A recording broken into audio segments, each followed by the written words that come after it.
귀한 찬양 감사합니다. 우리 한 번 더 뜨거운 감사의 박수 한번 드릴까요? 할렐루야, 감사합니다. 할렐루야. 살아계신 하나님, 이 자리에 우리 함께 하시는 줄로 믿습니다. 옆에 있는 또 전후좌에 있는 사람 손을 잡고 축복합니다. 예수님 이름으로 사랑합니다. 한 분 더 축복해 주셔야지요. 어떻게 할까요? 뒤로 얼굴 돌리셔서 좀 따뜻한 눈빛으로 축복합니다. 오늘 좋은 일이 있습니다. 하나님 사랑 안에서 좋은 것을 기도하면서 우리 한번 기도하겠습니다. 기도할 내용이 많지요. 개인의 기도도 많이 있지만 먼저 우리 민족의 어려운 상황들 많이 있습니다. 남북이 나눠져 있는데 또 진보와 보수가 더 너무 나눠져 있어서 힘듭니다. 젊은 사람들과 연세 드신 분들 생각의 차이가 너무 많이 나서 어려워요. 그게 이제 남북이 나눠져 있기 때문에 그렇습니다. 이건 우리 기독교인들이 기도함으로 치유해야 합니다. 끊임없이 부르짖어야 돼. 하나님, 우리 민족의 치유의 손길이 임해달라고. 어려움이 있으면 또 답도 있으니까 하나님 풀어주시는 은혜가 임하도록 평창 동계올림픽을 평양 동계올림픽으로 비아냥 그르며 민족의 그 참 마음들을 나눕니다. 여러 좋은 말이 있는데 그런 말 꼭 해야 되는 건지 참 안타깝지 않아요. 이런 것은 건절하고 참 우리 민족이 살 수 있는 길이 뭔가, 이걸 우리가 지금 고민해야 될 때입니다. 전 세계 열강들은 어떻게 하든지 대한민국을 잡아먹으려고 난리치고 있는데 우리끼리 싸우고 물고 뜯으면 어떻게 살겠습니까? 기도해야 됩니다. 기도만이 살 길이에요. 동서독이 나눠져 있을 때 기도 힘으로 그들은 뭉쳤습니다. 그들이 뭐 교회도 안 다니고 신앙이 없다고 그러지만은 결국 그들의 통일은 기도 힘으로 이겨냈습니다. 우리가 그렇게 할 수 있어요. 그리고 이 미국 땅, 우리가 여기 하나님 살게 하신 것은 뜻이 있고 계획이 있는 거 아니겠어요? 기도해야 됩니다. 우리 교회, 여러분 섬기는 교회 어렵고 힘든 일들 뭐 한두 가지겠습니까? 개인의 삶도 어렵고 힘든데 어떻게 해야 될까요? 부르짖어야 합니다. 살아계신 하나님이 계시는데 어떤 문제 있을 때 전능하시다고 믿는 하나님 어디에 뒀다가 쓰시려고 그럽니까? 문제 앞에서 전능하신 하나님을 체험해야 합니다. 이 시간에 다 같이 우리 주일 청하시고 통성으로 간절히 한번 기도하겠습니다. 주여! 할렐루야. 하나님 아버지, 감사와 찬양을 드립니다. 하나님 도와주시니 감사합니다. 지켜주시니 감사합니다. 하나님 성령으로 역사하여 주시고 보살펴 주시고 인도하여 주옵소서. 도와주시니 감사합니다. 주님, 예수 안에서 우리가 새 힘을 얻기를 원합니다. 예수님은 우리가 하나님 말씀대로 살아갈 수 있도록 인도해 주시는 분이심을 믿습니다. 성령님 역사하여 주옵소서. 성령이여 지켜주시고 보살펴 주옵소서. 도와주시니 감사합니다. 지켜주시니 감사합니다. 나의 사랑에 많으신 하나님 감사합니다. 주여 긍휼히 여겨 주옵소서. 주여 위로하여 주옵소서. 주여 인도하여 주옵소서. 우리 민족의 어려운 상황들이 잘 풀어지기를 원합니다. 남북 통일에 기초가 되는 일들이 일어나기를 원합니다. 성령님 역사하여 주옵소서. 변화되는 역사가 나타나게 도와주옵소서. 문재인 대통령과 그 위하에 모든 산부 요것들 지켜주시고 참으로 하나님이 원하시는 나라로 만들어갈 수 있도록 도와주옵소서. 지켜주시니 감사합니다. 주여 보살펴 주시니 감사합니다. 주님 위로하여 주시니 감사합니다. 은혜로 함께하여 주시니 감사합니다. 성령님 역사하여 주옵소서. 성령으로 역사하여 주시고 인도하여 주옵소서. 할렐루야 할렐루야 할렐루야. 하나님을 찬양합니다. 이 미국 땅이 새로워지기를 원합니다. 이 미국 땅이 새로워지기를 원합니다. 하나님 도와주옵소서. 하나님 지켜주옵소서. 하나님 긍휼히 여겨 주옵소서. 주님 피 묻은 손으로 안수하여 주시고 주여 정결케 하여 주옵소서. 할렐루야. 주님을 찬양합니다. 도와주옵소서. 성령의 놀라운 역사가 나타나게 도와주옵소서. 성령님이 인도하여 주옵소서. 할렐루야. 할렐루야. 하나님을 찬양합니다. 하나님 도와주옵소서. 좋으신 하나님, 오늘도 우리에게 귀한 생명을 허락하여 주셔서 주신 생명으로 하나님을 찬양하고 하나님의 사랑 안에서 하나님이 원하신 일을 감당할 수 있도록 기회를 주신 은혜에 감사와 찬양을 드립니다. 6일 동안 열심히 일하고 7일째 주 안에서 참 안식을 누리기 위하여 주님의 몸된 교회 공동체에 모였습니다. 다시금 하나님의 음성 듣기를 원하며 하나님 만나기를 원합니다. 우리 마음이 하나님께 집중할 수 있도록 도와주옵소서. 세상에 수많은 문제가 일어나고 수많은 일들이 일어난다 할지라도 하나님은 그 문제의 답을 가지고 계심에 답을 가지고 계신 하나님께 우리가 집중함으로 세상의 문제를 풀어나가는 믿음의 일꾼들 되게 역사하여 주옵소서. 우리 교회를 주님 손에 맡깁니다. 간섭하여 주시고 다스려 주옵소서. 아버지께서 보시기에 합당한 길로 갈 수 있도록 축복하여 주옵소서. 우리 민족이 새로워지고 여러 가치관, 여러 생각, 여러 의견들이 분분하지만 우리 믿는 자들은 무릎을 꿇고 껴서 기도함으로 하나님이 인도하신 대로 민족을 위하여 기도하고 헌신하는 우리가 되게 축복하여 주옵소서. 어렵고 힘든 상황 속에서도 이런 여러 가지 여건 중에 남북 통일의 기초를 놓는 좋은 기회가 되기를 원합니다. 그렇게 될 줄로 믿습니다. 역사하여 주옵소서. 우리가 살고 있는 미국 땅 하나님 변화되게 하여 주시고 하나님의 능력이 나타나게 하여 주시고 하나님을 나의 아버지로 내 인생의 주인으로 이 나라의 주인으로 섬길 수 있는 나라가 되게 축복하여 주옵소서. 오늘 예배 속에 하나님을 체험하기를 원합니다. 생각, 말, 삶을 사로잡아 주옵소서. 감사하고 예수님 이름으로 기도드리옵나이다. 아멘. 함께 봉독했던 말씀 중심으로 신앙인의 선택이라는 제목으로 은혜 말씀을 나누겠습니다. 선교지에서 10년간 사역을 하셨던 선교사님이 이게 몸에 이제 풍토병도 있고 해서 건강이 좋지 않아서 한국으로 임시 귀국을 해가지고 치료를 받고 있었습니다. 그러면서 이제 많이 몸이 회복되는 그런 과정이었습니다. 그런 중에 한 교회가 목사님이 안 계셔서 설교를 좀 해달라고 해서 몇 주간 설교를 했습니다. 그 교회는 이제 목사님이 나가시고 교회 내에 성도들 간에 분란이 있어서 서로 갈등을 겪고 있었습니다. 서로 싸우고 있었던 그런 교회에서 상처가 많잖아요. 그래서 선교사님이 말씀을 잘 이렇게 전하시고 또 하나님 사랑 안에서 성도들 간에 사랑할 수 있도록 교회 공동체를 치유를 했습니다. 성령의 은혜 안에서. 그러다 보니까 교회가 이제 조용해졌어요. 이제 안정을 찾게 됐습니다.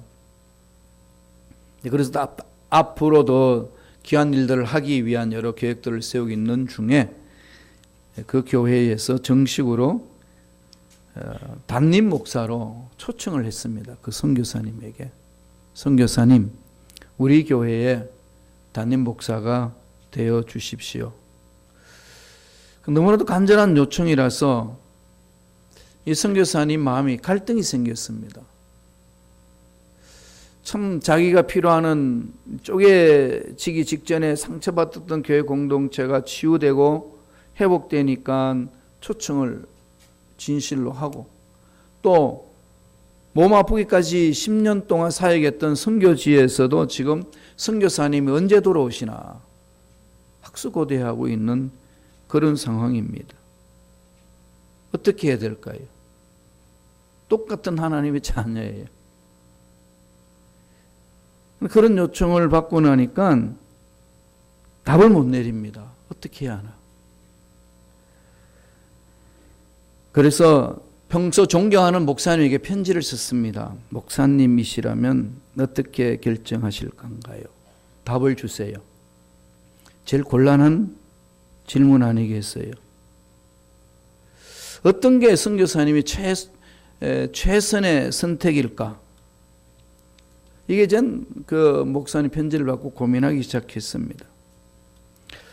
똑같이 다 자기를 필요하고 돌봄이 필요하는데 어디를 가야 올바로 사역을 할 수 있을 것인가?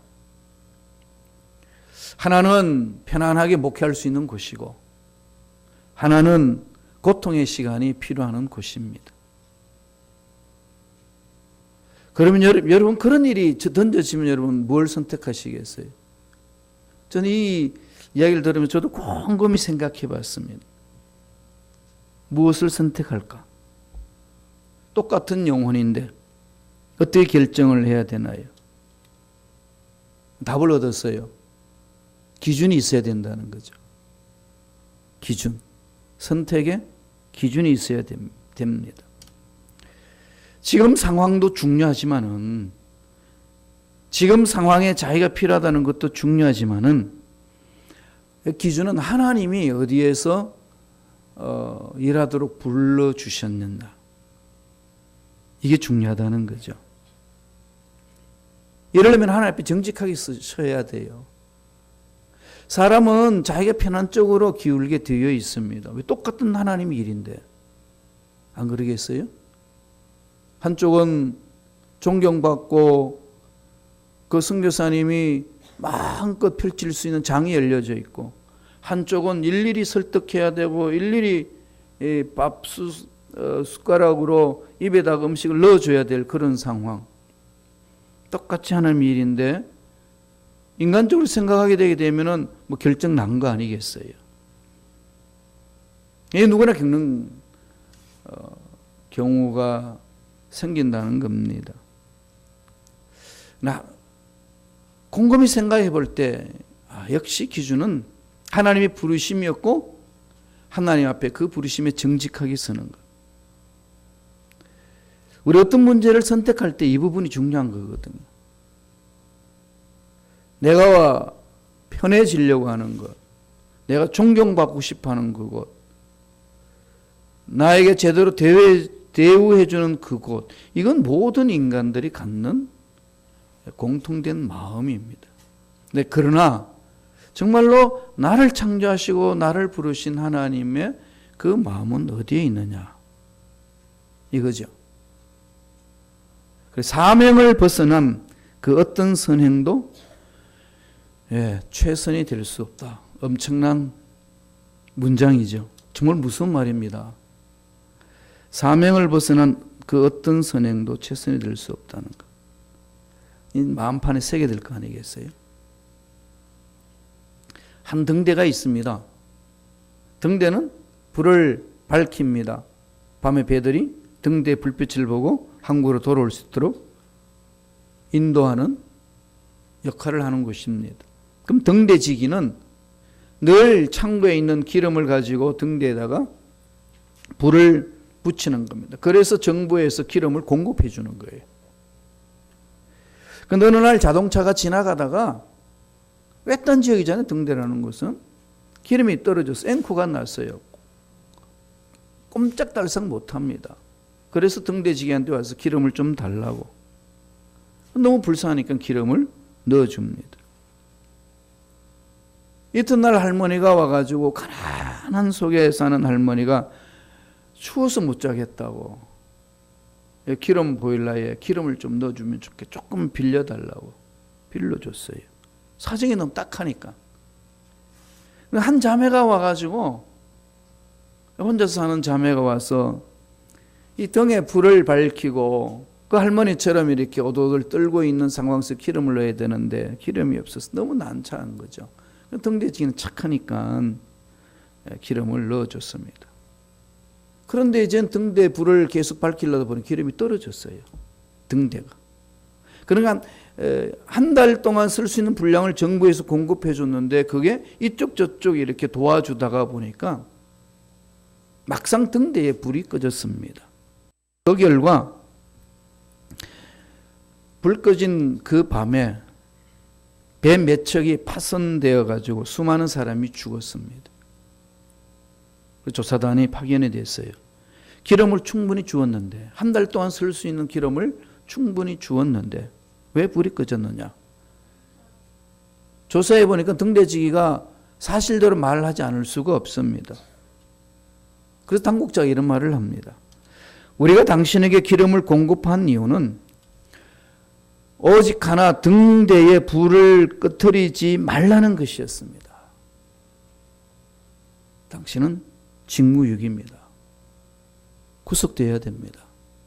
이렇게 결론 내렸다는 겁니다. 선택이라는 것은 기준이 있어야 돼요. 이 일, 저 일 여러 가지 해야 될 일 많이 있지만은 선택의 기준을 잃어버리면은 정말로 하나님께서 세워주신 그 자리에 일을 못하는 것이고 하나님이 원하시는 일을 못한다는 거죠. 상황이 좋다, 좋지 않다 이게 중요한 게 아니고 하나님의 부르심의 자리가 어디냐, 무슨 일을 어떻게 해야 될 것인가, 여기에 대한 불타는 소망과 열정과 그것이 마음속에 있어야 올바로 선택할 수 있는 거죠. 오늘 본문을 보면은 이집트에서 노예로 살았던 히브리인들의 이야기입니다. 모세가 태어나기 전에 사건들이 일어났습니다. 그것을 설명을 해줍니다. 평범한 여인들, 산파들의 이야기입니다. 이 산파들은 평범한 여인, 얘기를 받는 여인들입니다. 그런데 이 두 여인이 올바른 선택을 함으로써 하나님의 일을 이루어드립니다. 어떻게 그렇게 선택할 수 있을까요? 이집트 왕 바로 왕이 산파에게 명령을 합니다. 두 여인을 세우죠. 시프라와 부하에게 명령을 합니다. 유대인 중에서 남자로 태어나면 다 죽여버려라. 여자는 살려도 좋다. 왜냐하면 반역에 대한 위기를 느끼기 때문에 여자들은 노동자로 쓸 수 있는데 남자들은 반역할 수 있는 상황이 있어서 다 죽여버리라는 겁니다. 그런데 그 여인은 그 말을 거부합니다. 이 여인이 거부할 수 있는 그 용기 있는 선택, 선택의 용기. 순종할 것이냐, 거부할 것이냐, 선택해야 되잖아요. 왕의 명령을 선택하면 살인자로 하나님 앞에 설 것이고, 하나님의 마음에 쓰면은 왕의 명령을 거역하여서 자기가 죽습니다. 이런 상황을 펼쳐놓고 산파들이 선택하는 그것을 오늘 성경은 보여줍니다. 어떻게 했는지 한번 보지요. 출애굽기 1장 16절 17절입니다. 다 같이 우리 한 목소리로 한번 읽어볼까요? 가로되 너희는 히브리 여인을 위하여 조산할 때에 살펴서 남자여든 죽이고 여자여든 그는 살게 두라. 그러나 산파들이 하나님을 두려워하여 애국 왕의 명을 어기고 남자를 살린지라. 하나님을 두려워하여 애국 왕의 명령을 어기고 남자를 살린지라. 이 산파들의 선택 기준 어디에 있죠? 예, 하나님 마음이잖아요. 그러니까 하나님 마음이 있는 곳에 옳은 길이라는 거죠. 옳다 그러다 기준이 자기 기준이 아니고 상황에서 던져주는 기준이 아니고 하나님이 무엇이 옳은지 무엇이 그른지를 말씀하시는 것에 기준을 둡니다. 옳은 일에 생명을 거는 거지요. 근데 고대 근동 지역에 보면은요, 그 유아들에 대해서는 이 가치가, 유아들에 대한 가치는 완성된 인격체로 보지 않았습니다. 유아들을. 온전한 인간을 안 봤다는 거죠. 그냥 부모의 소유물로 봤습니다. 그러니까 애굽 왕이 통치한 바로 왕이 통치하는 그 시대에 그 당시 고대 근동에는 유아에 대해서 경시 풍조가 일어났어요. 노예들에 대해서는 더 멸시적이었습니다. 사회적으로 노예들은 인간 대우를 하지 않았기 때문에 그까짓 겁도 사람 죽이는 건 뭐겠냐? 그게 그 당시의 문화였고 가치 기준이었습니다.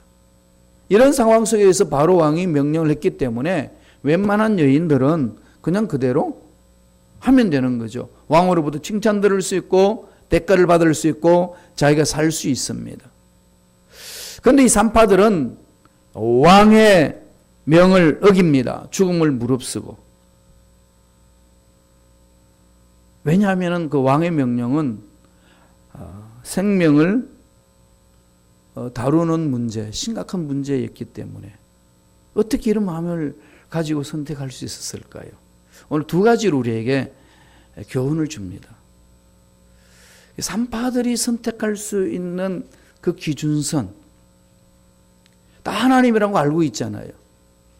하나님을 알고 있으면서도 그리스도인들이 선택하는 기준이 어디에 있나요? 자기 이익에, 자기 편안함에. 뭐 멀리 갈 것도 없어요. 목사님들도 그래요. 미안하지만 저 역시도 그렇고요. 이런 모습을 보면은 참 저 스스로도 이렇게 한심하고 그래요. 뭔가? 그럼 어떻게 해야 될 것인가? 몸부림치는 거죠. 모든 인간들에 들어있는 속물근성이 있지 않습니까? 편안함을 싫어하는 사람은 아무도 없어요. 풍성함을 싫어하는 사람, 물질적으로 부하고 사회적으로 존경받고 높은 자리에 가서 자기 위치를 지키고 싶은 사람들 마음은 보편적인 겁니다. 그런데 그걸 무조건 나쁘다고는 또 할 수는 없습니다. 살아가는 하나의 방법이니까요. 그러나 하나님의 사랑을 체험한 사람이라면, 하나님의 생명을 가진 사람들이라면 어떤 일이 일어났을 때, 어떤 상황에 놓였을 때 무엇을 선택하느냐, 이 기준선이 정말 중요한 거죠. 오늘 산파들은 어떤 기준, 어떤 상황 속에서 어떤 기준으로 근거로 이런 선택을 하나요? 말씀을 보지요. 출애굽기 1장 12절입니다. 다 같이 천천히 읽습니다. 하나님이 그 산파들에게 은혜를 베푸시니라. 백성은 생육이 번성하고 심히 강대하며. 산파들의 기준은 어디다 폭을 두죠? 하나님의 은혜. 은혜는 선물이잖아요. 내가 하는 게 아니다는 거죠. 내 가치관, 내 주장, 내 고집, 내 계획이 아니라는 겁니다. 하나님의 은혜.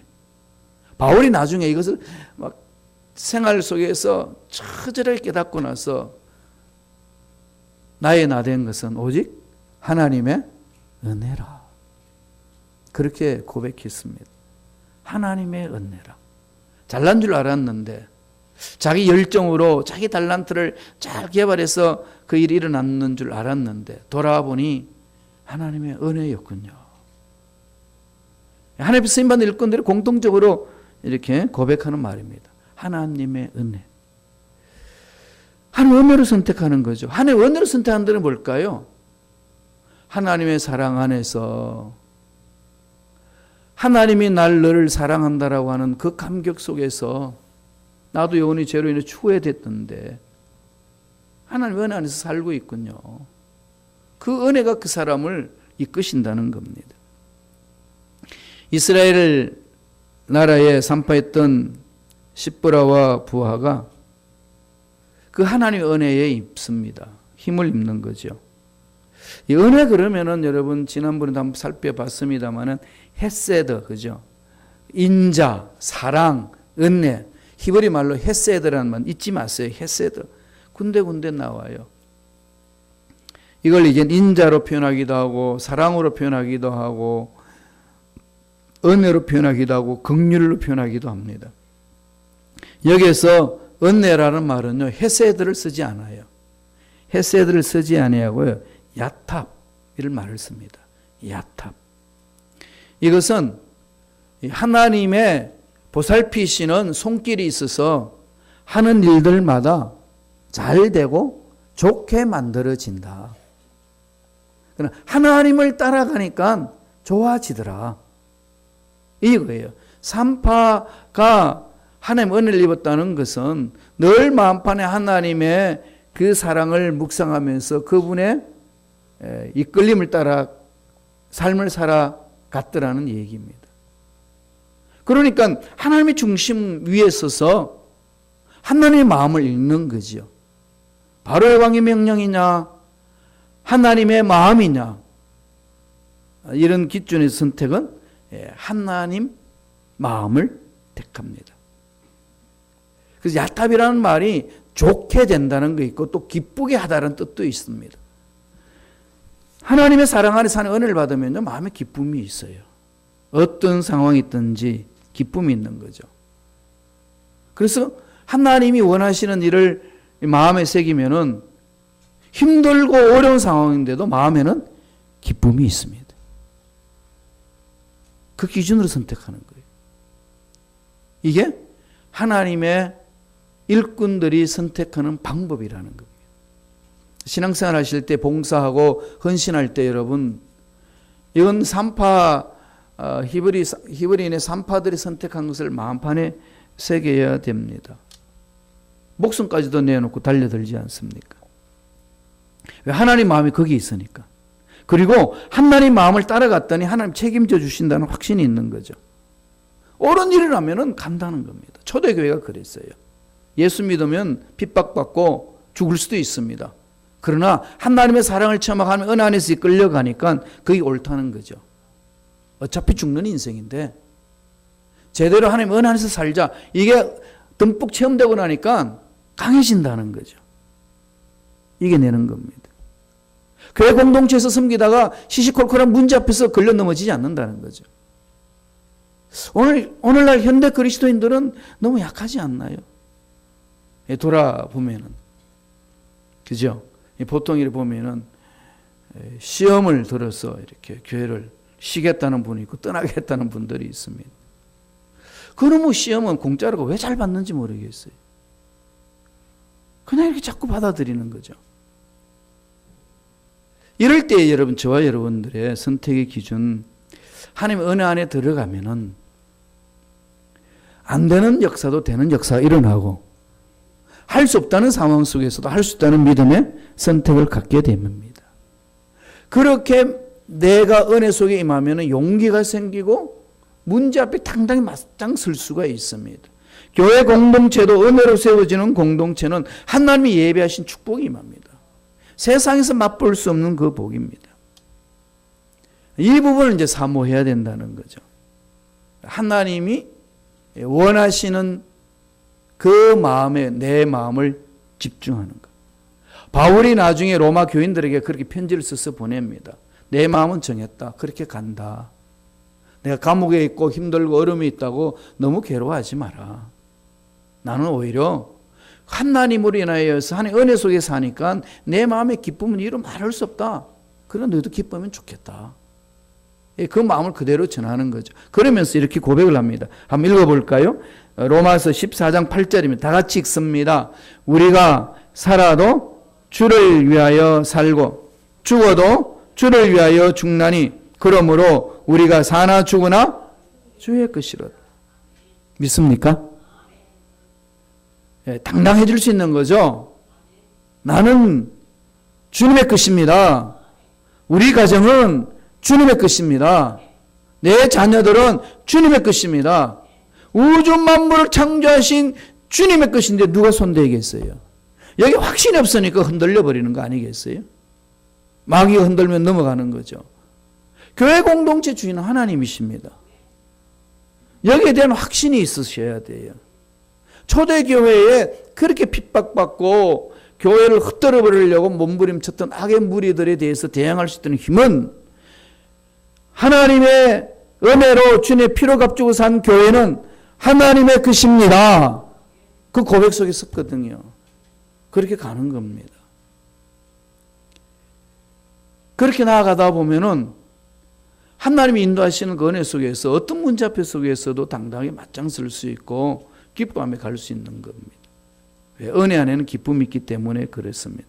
하나님의 역사를 그렇게 하시지 않습니까? 두 번째에 이 선택의 기준이 있습니다. 출애굽 1장 21절이에요. 다 같이 한 목소리로 읽겠습니다. 3파는 출애굽 1장 21절 3파는 하나님을 경외하였으므로 하나님이 그들의 집을 왕성케 하신지. 그 3파가 결정했던 기준을 말하는 거죠. 3파들 마음에 뭐가 있었는 거죠? 두 번째 주는 메시지는 하나님을 경외했다는 거죠. 하나님을 경외함으로 선택하라는 겁니다. 하나님을 경외한다. 이게 무슨 뜻인지 아시나요? 3파들은 왕의 명령을 따르지 않았습니다. 그러니까 3파들의 기준은 하나님을 경외함이 있는 거죠. 오늘 본문을 통해서 주시는 메시지, 첫 번째는 은혜를 따라서 은혜에 이끌려서 선택하는 것이고, 두 번째로는 하나님을 경외함으로써 위기 상황 속에, 어려운 상황 속에 선택하라는 겁니다. 3파는 하나님을 경외하였으므로 그랬죠. 살아계신 하나님을 믿는 거잖아요. 경외라는 말이 나오는데 경외가 뭔가요? 영어로는 뭘로 되어 있는지 아시나요? fear로 되어 있죠. 두려워한다. 그냥 덜덜 떠는 게 아니라 그 두려움이란 게 뭘까요? 그 두려움이 뭔지를 잠언서 8장 13절이 이렇게 우리에게 설명을 해줍니다. 우리 잠언서 8장 13절 우리 자막을 통해서 한번 읽어볼까요? 잠언서 8장 13절 읽습니다. 야훼를 경외하는 것은 악을 미워하는 것이라. 나는 교만과 거만과 악한 행실과 패역한 입을 미워하느니라. 하나님을 경외하는 것을 정의해 주죠. 악을 미워하는 거라고. 악한 것을 생각하고 악한 것을 행하면서 경외한다. 그건 하나님을 속이는 겁니다. 하나님 말씀을 안 듣는 거지요. 죄악을 미워하는 것. 하나님은 널 사랑하라고 그랬지 미워하라고 한 적이 없습니다. 그러나 딱 하나, 죄악은 미워하라는 거죠. 다윗이 될 수 있었던 처음 사건이 있었지 않습니까? 이스라엘 백성들에게 다윗 존재를 두각을 드러냈던 것, 골리앗을 물리친 거죠. 골리앗이 무엇을 했기 때문에 다윗이 분노를 일으켰나요? 자기가 섬기는, 자기 목숨 바쳐서 섬겼던 야훼 하나님을 모독했습니다.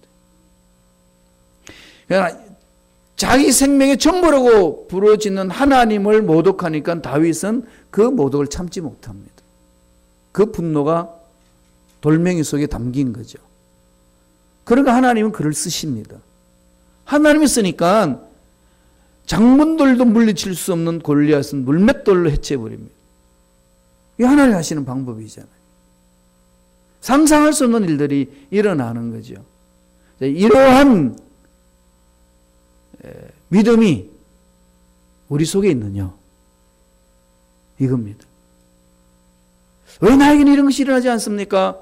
나에게는 왜 이런 역사가 나타나지 않습니까? 한탄은 쉽게 할 수 있지만은 정말로 죄악에 대해서 미워하는 마음, 그런 마음이 있느냐? 인생 다 그런 거지 뭐. 좋은 게 좋은 거지.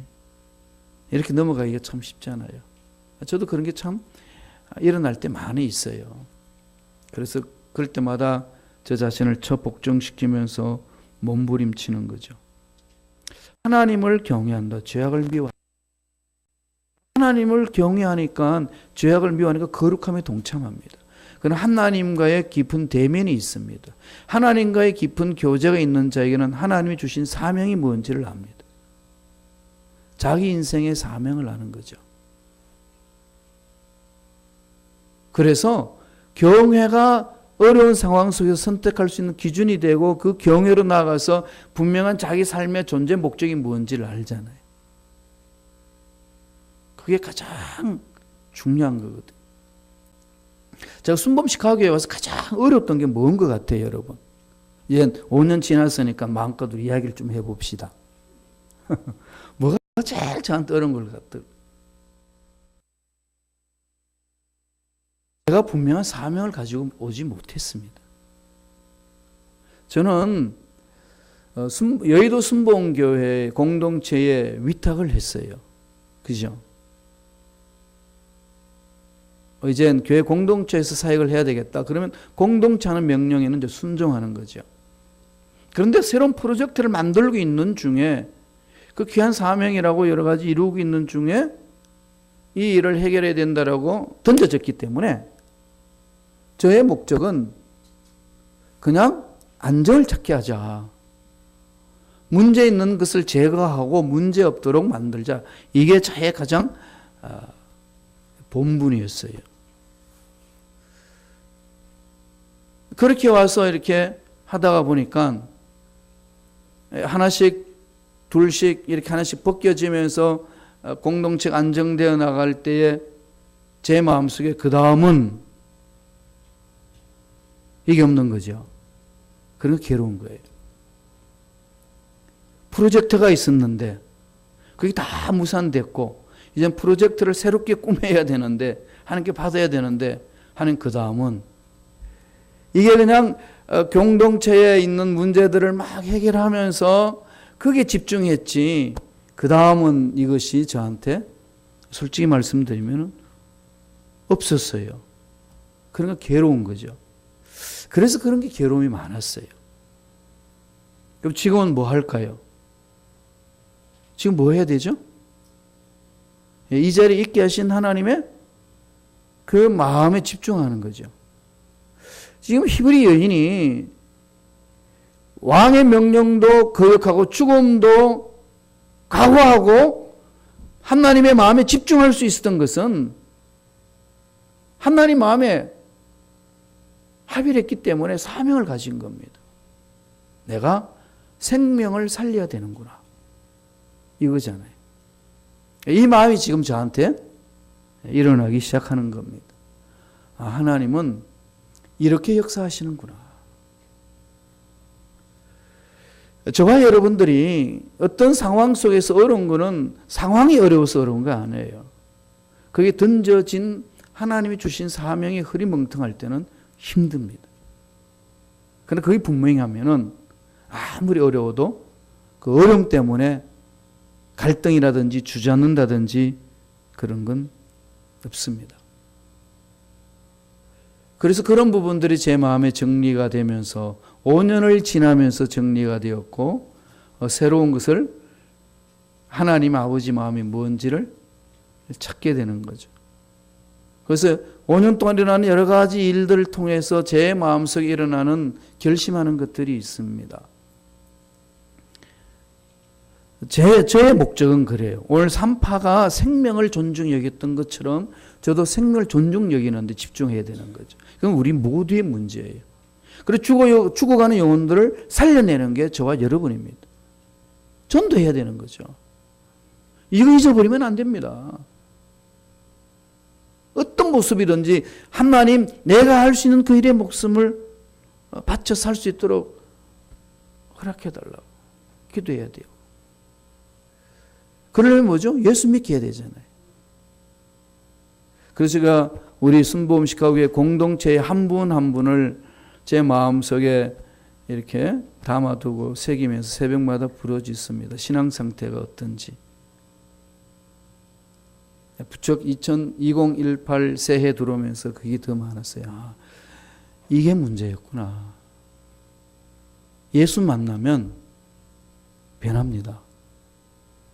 예수 만나면 쓰임 받을 수 있어요. 예수 만나면 답답한 문제 풀립니다. 이게 없으니까 힘든 거예요. 세월이 그냥 지나간다고 되는 것 아닙니다.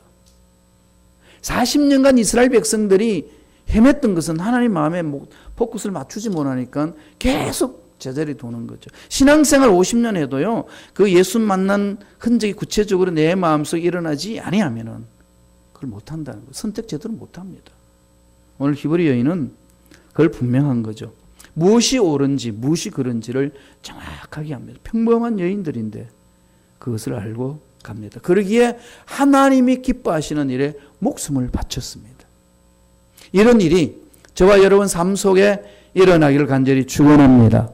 기도하겠습니다. 하나님 아버지 감사와 찬양을 드립니다. 우리가 살면서 수많은 여러 가지 어려운 일들이 일어날진데 이런 어려운 일 속에서 우리의 마음이 늘 하나님께 집중할 수 있도록 인도하여 주옵소서. 하나님을 만난 체험이 우리 모두에게 있게 하여 주옵소서. 예수를 만난 흔적이 우리 신앙 삶에 있게 하여 주옵소서. 예수를 인하여 감사하고 예수를 인하여서 올바로 선택하고 예수님이 올바르라고 말씀하신 것에 목숨 걸며 달려가는 우리들 되게 도와 주옵소서. 내 방법, 내 생각, 내 고집, 내 계획 다 내려놓고 참으로 하나님이 원하신 일이 무엇이며 순복음식 가구의 공동체를 살리는 길이 무엇인지 마음을 집중하며 순종함으로 하나님 일을 잘 감당하는 우리 모두 되게 축복하여 주옵소서. 감사하고 예수님의 이름으로 기도드리옵나이다. 아멘.